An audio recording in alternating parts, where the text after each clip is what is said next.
자, 얘들아. 이번 시간에는 물질 변화의 규칙성에 대해 공부하자꾸나. 물질의 변화? 예전에 공부한 거 아니냐? 상태 변화. 기체, 액체, 고체가 서로 변하는 거. 다들 조금씩 기억하는구나. 예전에 배웠던 상태 변화도 이번 내용에 포함되는데, 지금 이 순간에도 우리 주변의 물질들이 변하고 있어. 우리는 좀 더 다양한 변화를 배우고, 그리고 거기서 나타나는 규칙성도 알아볼 거야. 우리 주변의 물질들은 지금도 변화하고 있다? 근데 세상에 변하지 않는 것은 없을까요? 시간이 지나면 모든 게 다 변하는 거 아니겠어? 그래도 혹시, 변하면 죽는다던데.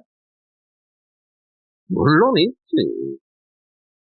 그게 바로 지금부터 배우게 되는 물질 변화에서 나타나는 불변의 법칙들이야. 그리고 하나 더, 너희들에 대한 나의 사랑은 결코 변하지 않는단다.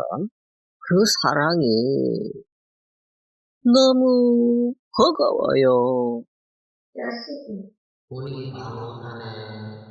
아니에요, 쌤. 저희는 항상 이 선생님의 사랑과 헌신에 감사하거든요. 뭐, 그럼 일단 제목부터 적어보자. 아우, 이걸 확 무슨 말을 읽으려고?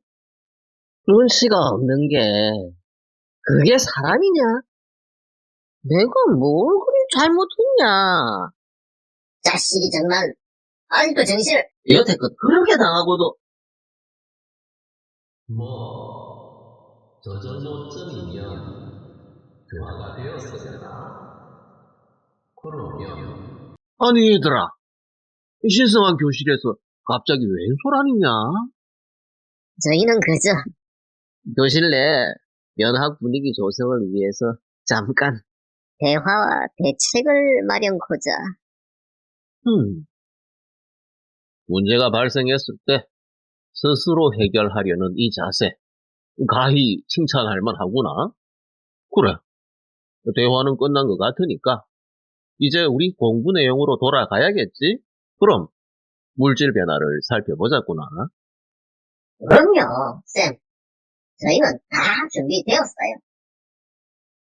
자연계에서 일어나는 변화는 크게 두 가지, 물리적 변화와 과학적 변화로 나누거든. 너희가 예전에 배웠던 상태 변화는 물리 변화에 포함되는 거란다.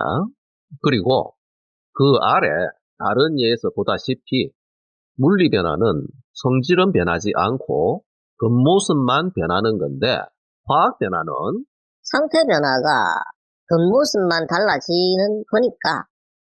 그럼 오늘 배우는 거는 속모습이 변하는 거? 그래서 각각의 변화는 이렇게 정리할 수 있겠구나. 아, 쌤. 그럼 핵폭탄이 터지는 것도 과학적 변화인가요? 핵폭탄이라면 아인슈타인 박사의 그 엄청난 무기? 그래, 핵폭탄은 너무 위험해. 그러니까 그런 걸 만든 과학도 과학 공부도 모두 너무 위험해. 음, 사실 핵변화라는 것도 있어. 그 경우는 변화하는 중에 엄청난 에너지가 발생해서 그걸 무기로 만든 건데, 그 내용은 고등학교에서 배우게 될 거야. 지금은 다시 우리 주제로 돌아와서 주변에서 일어나는 현상들을 살펴볼 건데, 어떤 사례가 있을까? 특히 성질이 변하는 쪽을 생각해 보렴. 뭐, 물리 변화는 우리가 배웠던 상태 변화가 대표적인 예니까 기화, 액화 등등이지만 그래, 화학 변화가 문제로구나. 그 대표적인 예는 그러니까 화학 변화는 성질까지 변하는 거라니까 완전히 다른 물질로 변하는 거라면 간단하구만. 나무가 타서 재가 되는 거? 이리가 마음을 잡으니까 이렇게 훌륭한 답변도 나오는구나. 물질이 타는 것, 즉 연소 현상이 대표적인 화학 변화란다. 특히 연료물질, 나무, 석유, 기름 등의 연소는 곧 배우겠지만 간단하니까 식으로 살펴보면 아래에서 보듯이 전혀 다른 물질이 된다.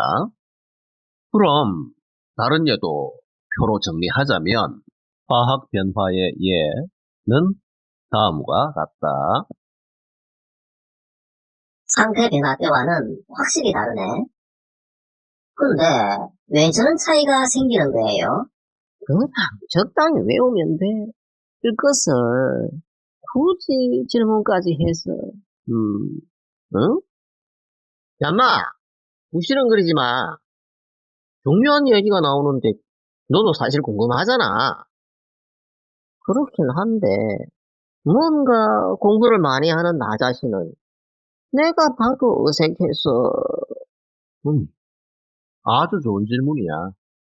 게다가 학습 분위기도 좀 더 좋아진 것 같네.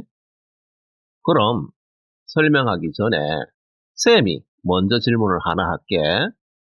물질을 구성하는 기본 알갱이가 뭐였더라?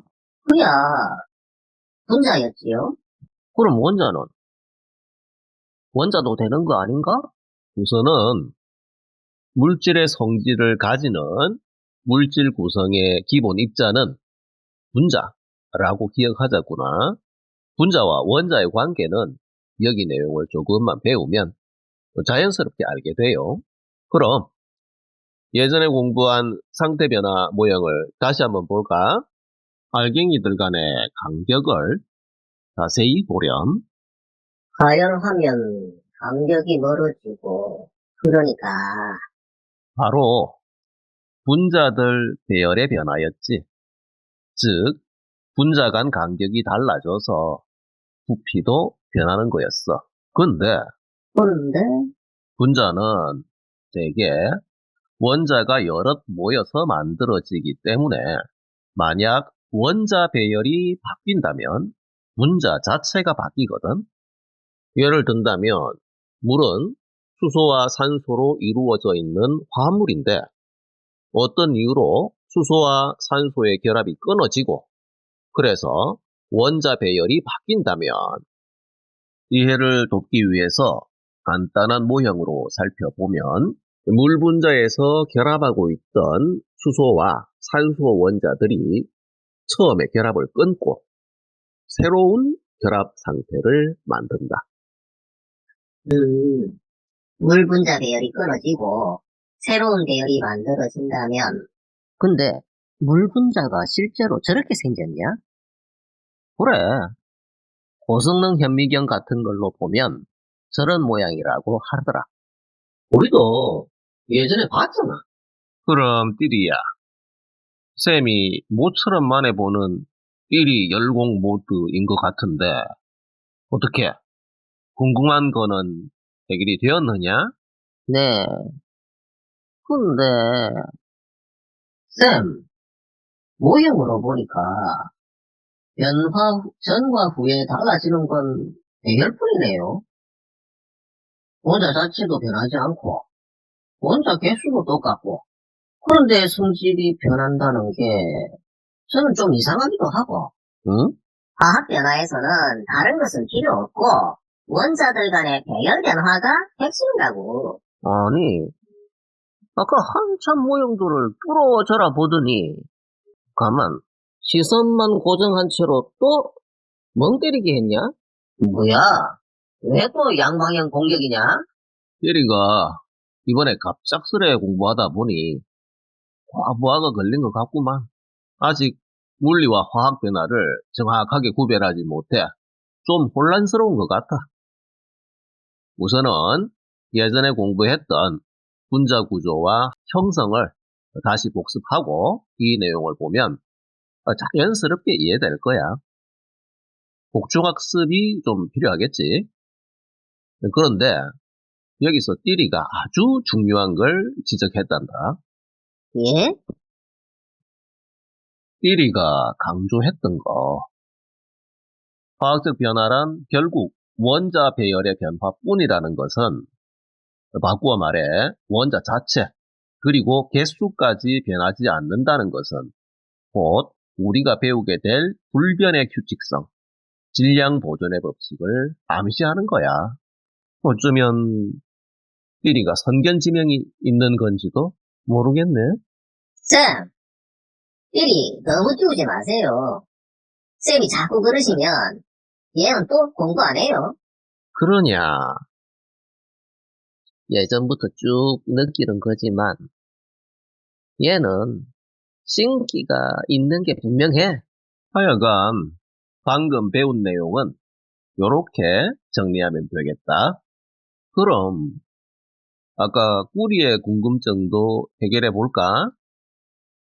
물질 구성의 기본 알갱이는 원자가 맞지만 아까 봤던 물, 화합물 뿐만 아니라 많은 물질들이 분자 상태로 존재하는데, 즉 분자 상태를 만드는 물질의 경우 원자로서는 성질을 갖지 못한다는 거야. 그러니까 자연계에는 위와는 다른 물질들도 있어. 그냥 원자 상태로 또는 복잡한 화합물 상태로 자신의 성질을 나타내는 물질도 많다는 거는 기억해두자. 그럼 이제 좀 더 자세히 알아봐야겠지? 화학 변화는 다시 4가지 양상으로 나누어진단다. 화학 변화의 4가지 유형과 대표적인 예는 다음과 같다. 식을 보니까 화학과 분해는 합쳐지고 나누어지는 거라서 간단한 것 같은데. 시황과 복분해는 일단 서로 자리를 바꾸는 걸로 기억하면 되겠네.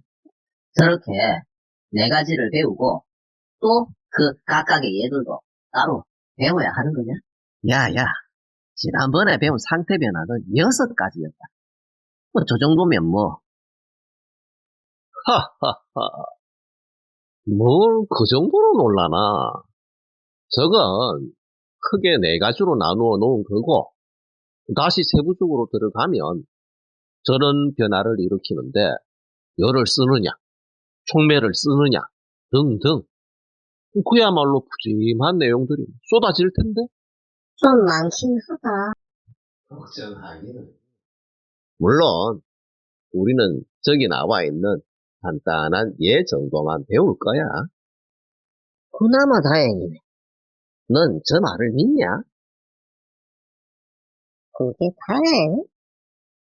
이 단원의 목표는 화학 변화의 종류보다는 그런 변화에서 나타나는 규칙성을 이해하는 거거든. 그리고 저기 나와 있는 것들은 그걸 공부하는데 정말 필요 최소한의 예라는 거.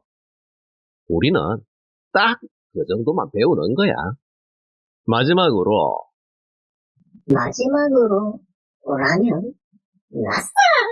기본에 충실해야 한다는 거야. 즉, 저기에 나와 있는 예들은 전부 화학 변화라는 것. 그래서 단순히 합쳐지고 나누어지는 것이 아니라 항상 성질의 변화가 나타난다는 거는 앞으로도 꼭 기억해야 돼. 예스!